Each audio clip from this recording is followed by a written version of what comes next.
So, Dr. Merrick is a doctor of infectious disease at New York Presbyterian and has been working on infectious disease for a long time and is doing a lot of work with COVID right now. I have been working here at Cornell for almost 30 years, maybe more than 30 years, and I'm actually the medical director of the Adult HIV Clinic, which is the Center for Special Studies, but also um, I've done a lot of work with COVID, certainly with my own patients, and also during the March and April frame, did some work on the inpatient floors, taking care of folks. So um, I wanted to go over first maybe just some basics about COVID. So the SARS coronavirus 2, as it's called, SARS stands for Severe Acute Respiratory Syndrome. And that's pretty self-explanatory. Basically, people can get a severe pneumonia, although that's fortunately fairly unusual. It's really the third new coronavirus over the last 20 years or so. The original SARS coronavirus 1, I guess you could call it, and MERS, which is Middle East respiratory virus, both caused pretty significant epidemics, but did not become pandemics. And by pandemic, what that usually means is sort of, widespread, worldwide spread of an infectious disease, whereas an epidemic may just be something that's local or limited to one country or city. So fortunately, those did not become pandemic. Why is COVID-19 different from other common coronaviruses? Now, I mentioned those three, but there's also been a handful, 4 specifically, of other coronaviruses that are the cause of the common cold. And they've been around for a long, long time. There's lots of different viruses, as you guys all know, that can cause sort of cough and cold symptoms for a few days. And coronaviruses are amongst that group of viruses, and they're super common.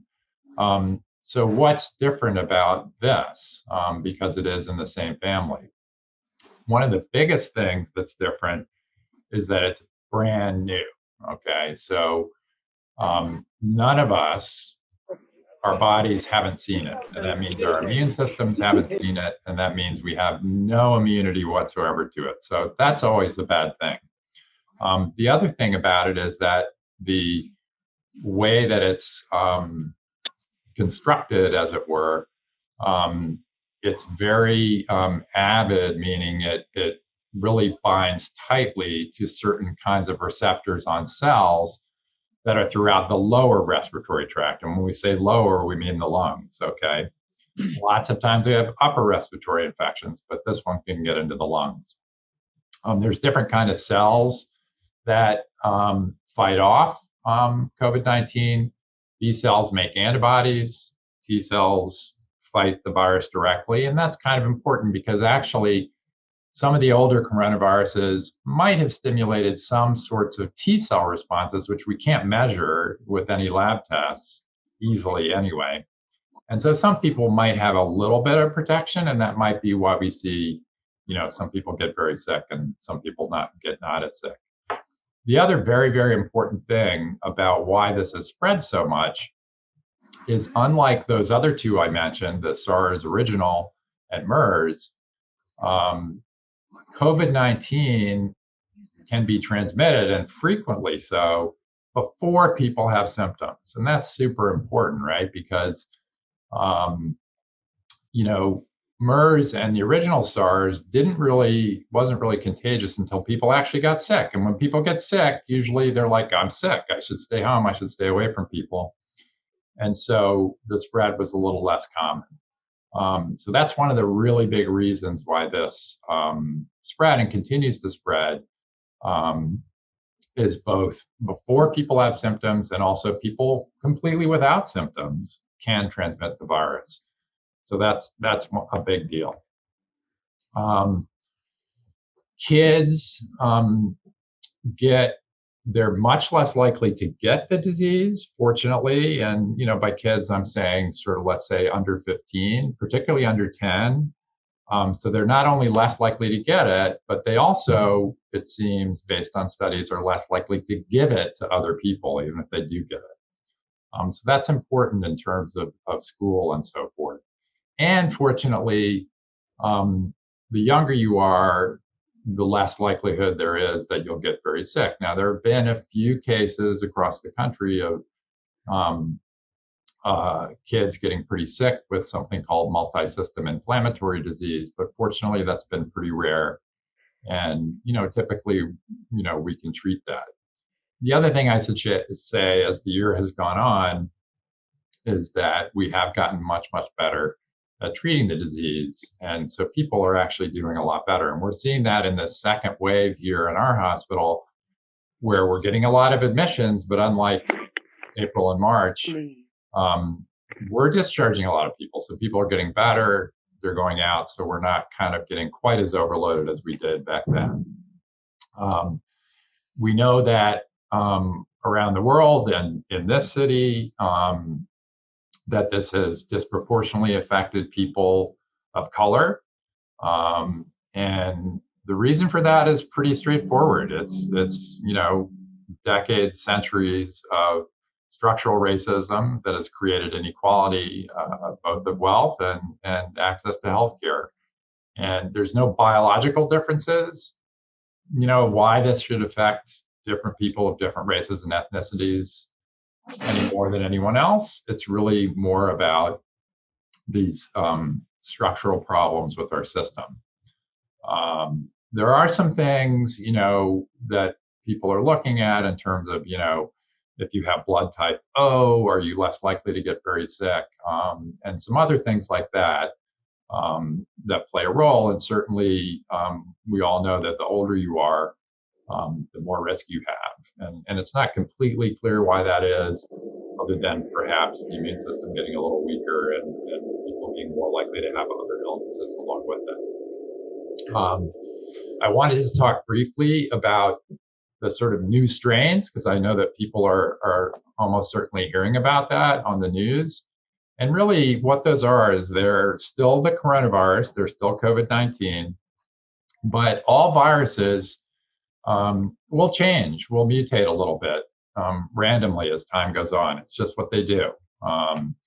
And sometimes it can change in a way that's advantageous to it. Okay, so it changes so that it can spread better, or it can attach more tightly to these cells. And even though that happens randomly, that means that virus can kind of get a foothold and spread more and becomes more common in the community. So there are some, this is expected, and perhaps it happened a little bit faster than people were hoping for, certainly. But the evidence so far is that although they do seem to be more contagious, they're definitely not more severe, and that's good news. So people are not getting sicker from it, but it will spread more. And the same things that we're doing to protect ourselves from COVID and from flu and from other things will work with this virus. Okay, it's not some big new nasty virus. It just is a little more contagious. Also, importantly, it does appear that the current vaccines that we have will protect against them. So that's fantastic. One thing we need to be on the alert is, some of the tests that we have might not pick up some of these new strains, and that's something that we need to be aware of and continue to work on. Some really quick facts about testing. Remember that any test that we do in medicine can have false positives, meaning that you get a positive result, but you don't really have the disease. And they can also have false negatives, which means the test is negative, but you actually do have the disease. Different tests have different rates of those, but it's important to put it in the context of when you're doing the test. If I'm, testing someone who's come into the hospital with fevers and a pneumonia that looks like COVID, and they were, at a party with 15 other people, and one of them turned out to have COVID, and the test comes back negative, I'm not really going to trust that test, right? I'm going to think it's a false negative. So just keep that in mind with testing. The tests are more likely to be negative falsely very, very early after you've been exposed. So if it's 2 days after you're around someone with COVID, that's not such a great time to test. And then I'm seeing folks getting tested who've had COVID, and they're going back 2 weeks later or 3 weeks later to sort of see if they've been cured by getting tested. It's not really necessary. And it can be confusing and alarming because sometimes the test will stay positive even though you don't have the disease anymore. And that's because it's a super sensitive test. There could be little fragments of the virus still in your nose, and the test will say it's positive even though you've gotten over the disease. And the rapid tests sometimes can be a little less accurate than the ones that we send to a lab. So those are just some things to kind of keep in mind. In terms of exposures, what we consider an exposure is being around someone with COVID. You're not wearing a mask, they're not wearing a mask, you're within 6 feet of them for more than 15 or 20 minutes. So that's kind of the medical definition of an exposure. Not perfect, but you need to be pretty close to someone and maskless. That's not to say masks are 100%. And the longer you're around someone, the higher the chance. If you have been exposed, but you don't have any symptoms right now, the recommendation is for 10 days, although the CDC is saying if you can get a test around day 5 or day 6 and it's negative, you could come off isolation after 7 days. So those are constantly changing, but the 10 days I think is a good number to keep in mind. Here in New York, if we leave the state and go anywhere except for the states that border on New York, you're required to get tested when you come back in. This is basically just illustrating here in New York City, these are very recent data, how, and this is the number of cases per 100,000 people. And you can see that the number of cases is the same in the white population and in the Black African American population, but the white population is 32% of the population in New York versus 22% of Blacks in New York. So we really should be seeing more in the white population. And Hispanic and Latino population has been particularly heavily hit. There's been close to 500,000 cases in New York City alone. There have been about 25,000 deaths. Unfortunately, that number has not gone up so much, recently as we're doing better. I'm just talking really quickly about some of the symptoms. Probably the two most common are fever and cough, okay? But not everyone has a fever, and the fever isn't necessarily all that high.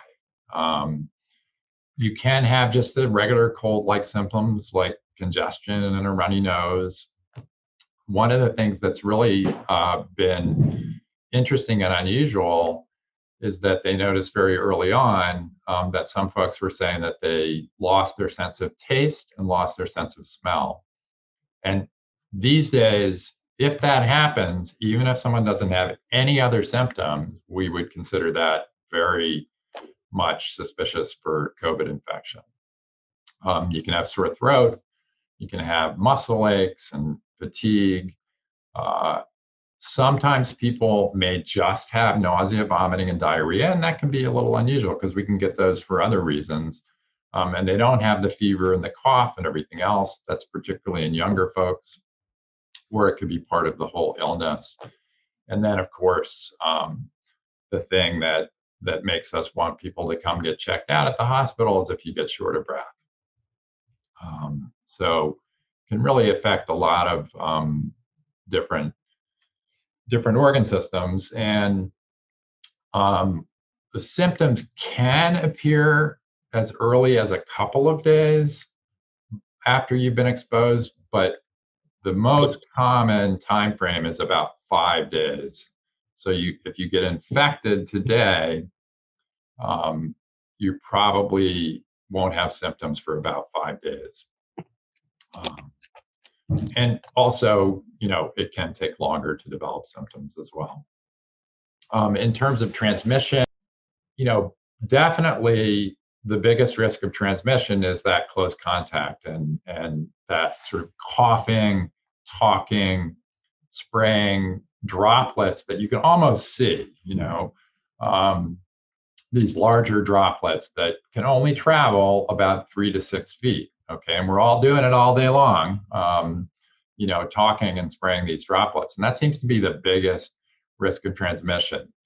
But it's pretty clear that there can be transmission at longer distances, particularly when you're inside and particularly if there's airflow. So they've done some, contact tracing where people were sitting in a restaurant and there was an air conditioner behind them and it was sort of blowing that infected, droplets. So indoors is really where we need to watch out for that.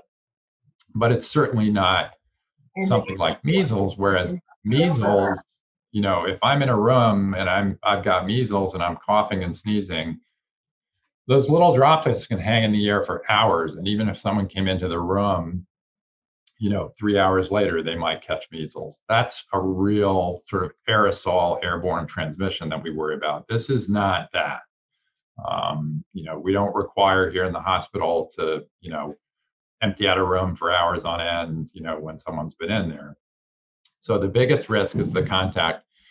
In the beginning, people were worried about sort of surfaces, being infectious. That's less of a concern now, but it's still something to keep in mind.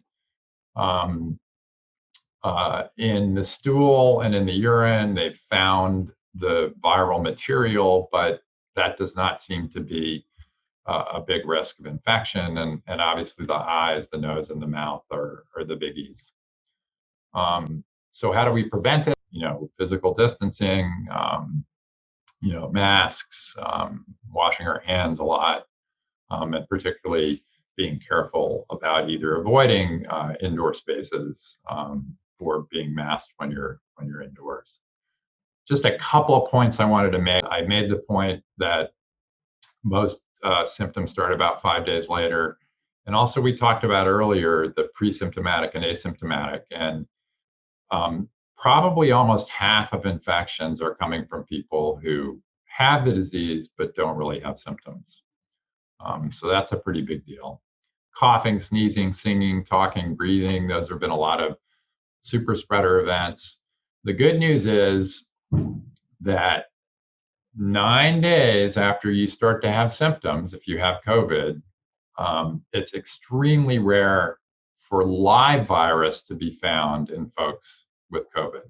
Okay, so if someone has the disease, they've looked at this really carefully, and on day 5 they get symptoms. By day 14, we're not really able to find live virus. Like I said, that test might still be positive, but you're not going to be contagious. Okay, that's not 100% of the time. And some folks, on transplant medicines or who are immunosuppressed or on chemotherapy for cancer might actually have live virus for longer.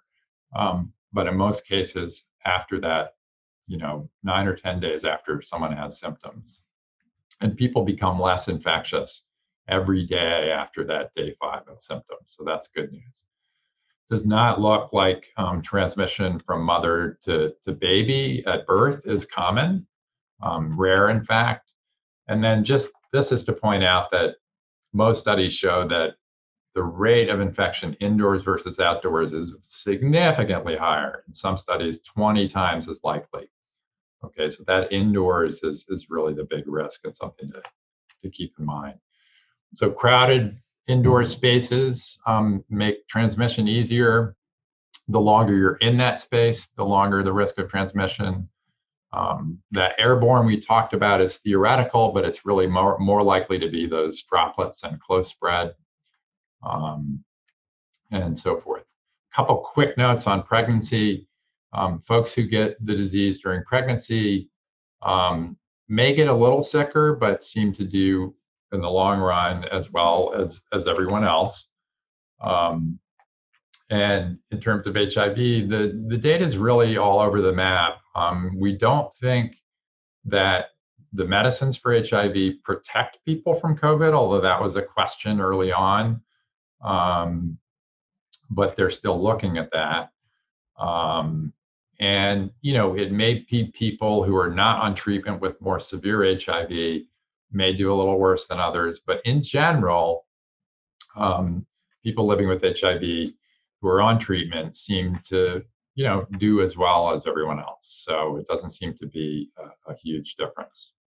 There's a medicine called remdesivir we use in the hospital. We use steroids to decrease the inflammation that's triggered by the infection. Sometimes we have people lie on their stomachs. That can actually really help with their oxygen a lot. Monoclonal antibodies are antibodies that we've made that fight the virus that can sometimes be used before you get to the hospital, before you're sick. And obviously, a lot of other things are under investigation. Does COVID leave any kind of effects on the body after you had it? And the answer is no. Not visibly, certainly, but there are folks who may have longer term issues. And it's starting to look like, really in a lot of people, maybe half or more of people who've had the disease, they have some symptoms that last for a while. It might just be fatigue. It might be that persistent loss of their smell or their taste. It could be feeling a little short of breath. I've had folks who just had this kind of vague sense of chest tightness, without really being short of breath. So it's clear that, symptoms can last for a while in some folks. Lots of folks just, as I said, there's a lot of people who have this disease who never have any symptoms at all. Okay. Probably, 80% of people have either no symptoms or very, very mild symptoms. So, but in the group that gets sicker, some of those folks can have longer lasting symptoms. People can also have some mental health challenges after having the illness. We do see more incidents of depression and anxiety in people who maybe weren't struggling with depression and anxiety beforehand, or who were, and now it's a little bit worse. And that's understandable and something that we really need to address. So, so we really need to look at the physical and the mental. What about if a person had a non-urgent surgery planned? Let's say, you had a big surgery, but it wasn't an emergency, like a hip replacement or something that you've been waiting to get done, but you're still able to kind of get around and deal with it, what we call an elective surgery. And you had COVID, definitely a good idea to wait a while. And, most people suggest 4 to 6 weeks, if you can. And are there any extra tests you need to do? Not really. Sort of a little bit depends how sick you were, how long you should wait, and if you have any ongoing symptoms. Certainly, if you're still feeling a little more short of breath than you were beforehand, that would be something you'd want to talk to your doctor about, and maybe get an X-ray, prior to the surgery, and so forth, or some additional blood tests. But if you're fully recovered, waiting 4 to 6 weeks has usually been the recommendation. Is there any specific test that a person should get to check to see if all is well with their health after having COVID? And are there any symptoms after recuperating? We talked about that a little bit. There's no specific testing. And like I mentioned before, it's not really necessary to go and get tested after you've had COVID. Even testing for antibodies isn't necessarily that helpful, because we don't really know what that means. It probably, I will say that it certainly looks like if you've had COVID, you have protection for some period of time. But we don't really know what to do with the antibodies other than to say you probably had it. We don't know a certain level that's protective or not protective, or what all that means. It's certainly understandable to want to do it if you want to know if you might have had it. So, but like I mentioned before, people can have trouble with sleeping, headaches. They can feel kind of foggy and confused, aches, joint pain, shortness of breath. Fortunately, that's not for most of folks, but it can persist after a while. This is a really super important question. How safe is it sending your child back to school? I think people have to make individual decisions about what works for best for them. But I would say, broadly speaking, schools seem to be a lot safer than we thought they would be in the beginning. Um, and remember, I mentioned that kids under 15 are less likely to get the virus. And there was a big study that was done, not in the United States, but in other countries, where it was about half the rate of kids under 15 getting the virus. And then they only transmit at about half the rate. So they're not likely to spread it as much.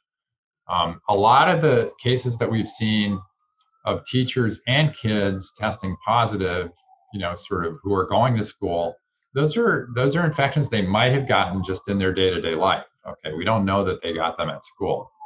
It can be very hard to sort out. So a lot of the risk of going to school is a little bit dependent on what's going on in your neighborhood, and there's rates published in the city Department of Health site, of the rate of infections by zip code around the city. And so if you have a lot of COVID in your community, that might be a time where you might go more towards online virtual learning. If the level is a little bit lower, you might feel more comfortable having your child go back to school. But in general, it's a pretty safe environment. Kids don't get as sick. Okay. One of the concerns obviously would be if they pick it up at school, they bring it home. But it's probably just as often that they're picking it up outside of school and bringing it into school. But we haven't seen any real big outbreaks at schools. There are cases, and I have a slide here that's pretty up to date from the September start of school to January 8th. There have been about 9,000 cases, and that's out of, I mentioned 500,000 cases in New York City as a whole, so it's not a big number. About 5,000 of those have been staff. Many of those probably got those in the community, and about 3,700 kids. So, with the million kids in school in New York City, that's not a huge number. Now, a lot of those kids are learning from home, but so we've done pretty well in terms of schools. So I'd feel fairly comfortable about that. Can you catch COVID again, even if you have the antibodies? We definitely know that you can. There have been a very, very, very few cases. It's rare. Okay. Part of it is that it's hard to really prove it, that it's a different virus and a second new infection. But if it was something that happened commonly, we'd know it by now. Okay. We've been dealing with this for a year. It looks, the further we go out, the longer of an idea we'll have, but certainly it looks like if you had it and you have antibodies, you're probably protected for about 6 months. And if you've had it and your antibody test is negative, you may still have protection. Remember at the very beginning, I mentioned those T cells, which we don't measure. Those may be protecting you as well. Okay, so sometimes antibodies drop so that we can't measure them, but they're there to snap back if you get exposure again. So you may still have protection for quite a while. So it's pretty unlikely, but obviously we're still telling people, even if you had the virus, keep taking all the same precautions. You mentioned something about one of the effects of infection. Is it hair loss? Is that something that you're seeing a lot of, or is that? Not really. Okay. I mean, I think stress and illness, sometimes, at least for a short period of time, people may notice that their hair is thinning or their hair is coming out a little more when they brush their hair. But I don't think that's been a big thing that we've seen. Certainly not as dramatic as, chemotherapy or something like that. Gotcha. Is there anything more to do preventatively besides hand washing, masking, and social distancing and staying home? Or is that really kind of the big three? Is there anything else we should be adding to that sort of arsenal of protection? Those are the big three, but it's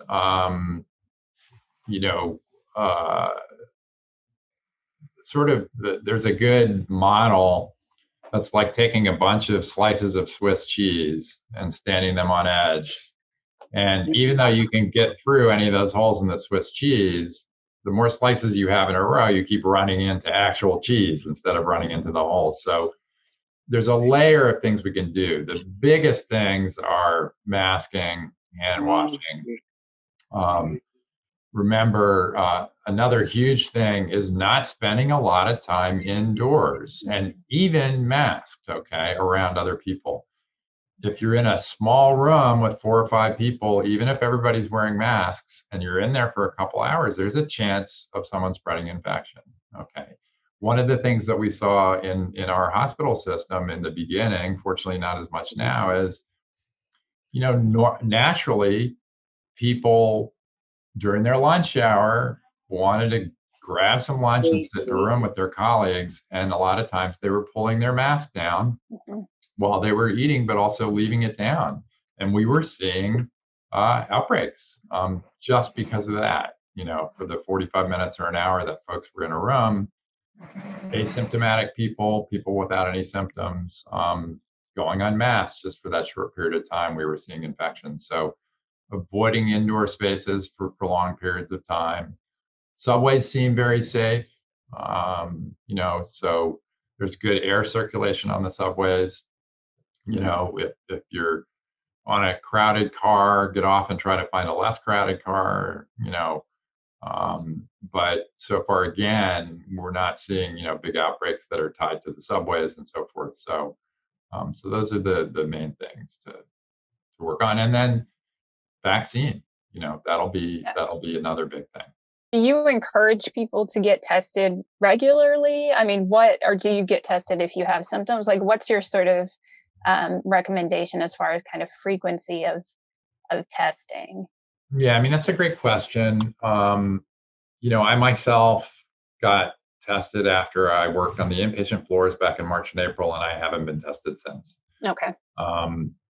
That may be just me. I haven't had any symptoms since then. So I don't think you need to be too paranoid. Remember, there's some false positives and false negatives. So, but my life is pretty small. I sit here in my office. I wear a mask. When I see patients, I wear a mask and goggles. And at the end of the day, I get up and I go home, to my family, and I don't go out and do a whole lot. So I'm not at very high risk, ironically, even though, I do see patients. But, for folks that are working and taking the subway every day, and if you feel you might be putting others at risk, that might be a reason to get tested more frequently, and pick up that asymptomatic infection. So, if you live in a home with folks that are older who have illnesses that put them at risk, like diabetes and high blood pressure, and you yourself have to be out and around working, even though you're taking precautions and wearing masks, and getting tested every few weeks might be a reasonable idea. I mean, it's a little bit like throwing a dart at a dartboard, right? If you're not having symptoms, it's just it's the luck of the draw whether you pick it up on a test at the right time to prevent you and from exposing other folks. But I think that would be reasonable. But otherwise, I would say certainly if you have symptoms, it's reasonable to get tested. And if you feel like you might have been exposed. Yeah. And if you feel like you might have been exposed. And again, remember, if you feel like you might have been exposed, don't run out and get tested right away necessarily. Try to get tested at least 5 days later. Are blood clots something that's associated with COVID? Is that something you've seen? Oh, there's a lot of things. Blood clots, that's a great question. That was something that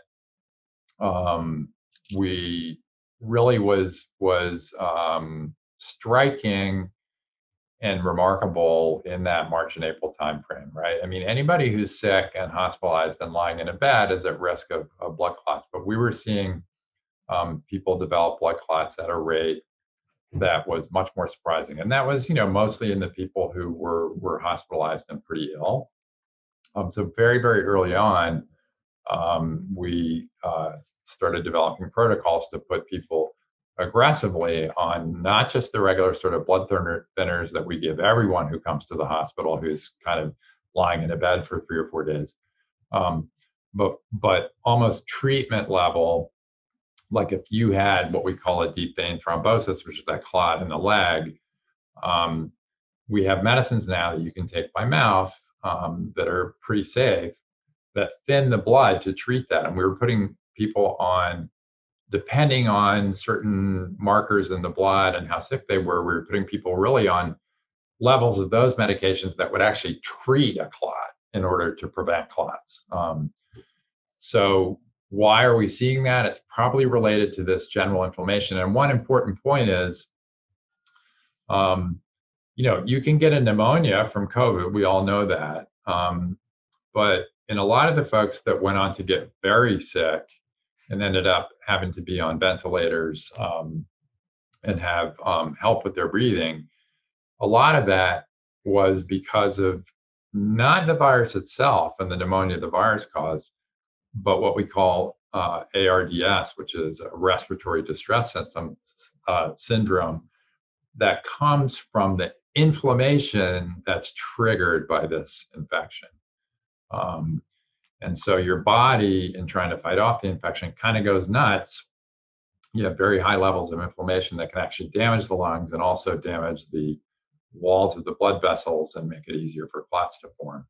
And so there's a lot of interest in medications that are, somewhat newer over the last 10, 15 years that can decrease that inflammation itself. And just last week, there were some studies that suggested some hopeful results with some of those. So for the folks that are sicker, we put them on, everyone gets steroids, which decreases inflammation broadly. And there's some other more specific medications that can decrease. So clots are a big thing. It can affect the heart with some inflammation that usually resolves. The nausea, vomiting, diarrhea we talked about can definitely affect the kidneys, but usually just in folks that are a lot sicker.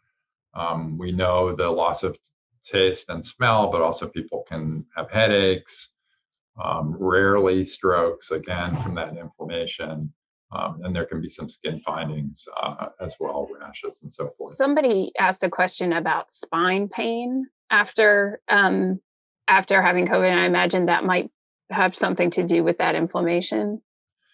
It could, there's a lot of residual, like we talked about, things that people, I have a patient who there's just one area kind of on the left side of her temple and her face around her eye that has just been kind of sore and achy ever since she had COVID. And, we think it's from COVID. I don't really know what to do about it right now.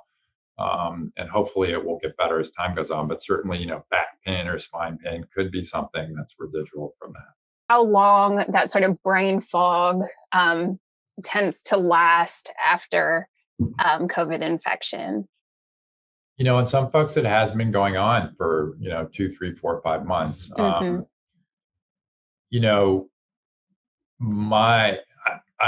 think that it's the kind of thing that will likely get better with time. We're not necessarily seeing, permanent damage. People may have damage in the kidneys while they're sick, but with time they get better. So we're hopeful that will get better with time, and I think it should, as time goes on. If there's any if you have any thoughts about why it is that children are kind of less susceptible to infection and spreading the virus, if there's anything biologically about children that is different that makes that the case. No, that's a fantastic question. One thought is that it's possible that kids are more routinely exposed to these common coronaviruses, meaning the ones that can cause a common cold, okay?